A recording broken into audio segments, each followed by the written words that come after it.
High viewers. ఈరోజు ఇందాక జ్యోతి మల్హోత్రా ఆ పిల్ల గురించి మాట్లాడాం. అది అసలు మనిషేనా? ఆ మనిషిని పక్కన పెడదాం.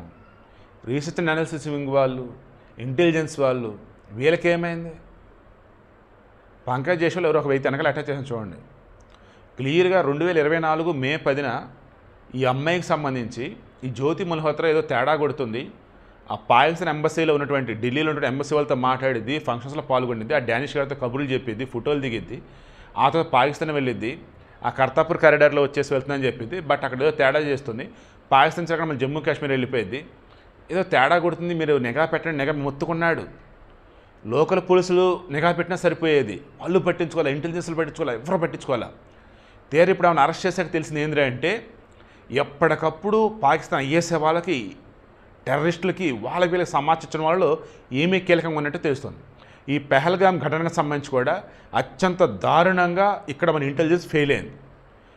డే 1 నేను చెప్పలే, డే 2 నేను చెప్పా. డే 1 టెర్రరిస్టుల మీద గురించి ఘోరంగా వాళ్ళు ఏం చేశారని మొత్తం ఎక్స్ప్లెయిన్ చేశాను. డే 2 వచ్చేసి పద్ధతిగా విమర్శించారు. రీసెర్చ్ అనాలిసిస్ వాళ్ళు ఏం చేస్తున్నారు, ఇంటెలిజెన్స్ వాళ్ళు ఏం చేస్తున్నారు. తీరా తెలిసిందేంటిది, అబ్దుల్ ఒమర్ చెప్పాడు, జమ్మూ అండ్ కాశ్మీర్ ముఖ్యమంత్రి చావుకబు సల్లగా, టూరిస్టులు నేనే రమ్మని చెప్పా, మేమే పెహల్గాం సంబంధించి బైసరన్ లోయకి గేట్లు ఓపెన్ చేసాం, ఆర్మీలకి ఇంటిమేషన్ ఇవ్వలేదు అయిద్దని. ఆర్మీ వాళ్ళు ఏమన్నారు, జనరల్ మాకు చెప్తారా బాబు, వీళ్ళు ఓపెన్ చేయలేదేమో మాకు చెప్పలేదని అనుకున్నామని అన్నారు. ట్రావెల్ ఏజెన్సీలకు తెలుసు, టూరిస్టులకు తెలుసు, ఆర్మీలకు తెలియలే. అంటే ఎంత వైఫల్యం ఇది. మనం మాట్లాడుకున్నాం ఇదే విషయాన్ని ఎప్పటికప్పుడు తన వీడియోల ద్వారా పెట్టేది ఎవరు, ఈమె. తర్వాత పెహల్గాం ఇన్సిడెంట్ జరిగిన తర్వాత అది ఇంటెలిజెన్స్ ఫెయిల్యూర్ అంటూ, మీ చెరగంతరం అంటూ అఫ్రీది, షహీద్ అఫ్రీది క్రికెటర్, పాకిస్తాన్లో వాడు హడావుడి చేస్తాడు. అదే ఫార్మాట్లో అదే అలయన్స్ ఈ జ్యోతి మల్హోత్రా తీసుకొని ర్యాలీ చేసేది. పోనీ అప్పుడన్నా బుర్ర ఎలగల లోకల్లోని పోలీసులకి. ఈ డానిష్ గాడికి సంబంధించి పాకిస్తాన్ ఎంబసీలో ఉంటే వాడి తేడాగా చేసినట్టు తెలిసి వాడిని పాకిస్తాన్ పంపించేశాక వాడికి సంబంధించి మొత్తం విచారణ చేస్తున్న మూమెంట్లో వాడు ఎంత తేడానో, వాడి Google pay account, PhonePe account నుంచి ఎవరికి డబ్బులు వెళ్ళే ఏంటి, ఎవరితో చాట్ చేసేటప్పుడు ఎన్క్రిప్టెడ్ చాట్ రకం కావచ్చు, వాడి దాంట్లో కోడ్ లాంగ్వేజ్ కొన్ని పదాలు కావచ్చు, ఇవి ఎక్కడ సింక్ అవుతుంది ఏంటన్నప్పుడు జ్యోతి మల్హోత్రా దగ్గర తేలింది.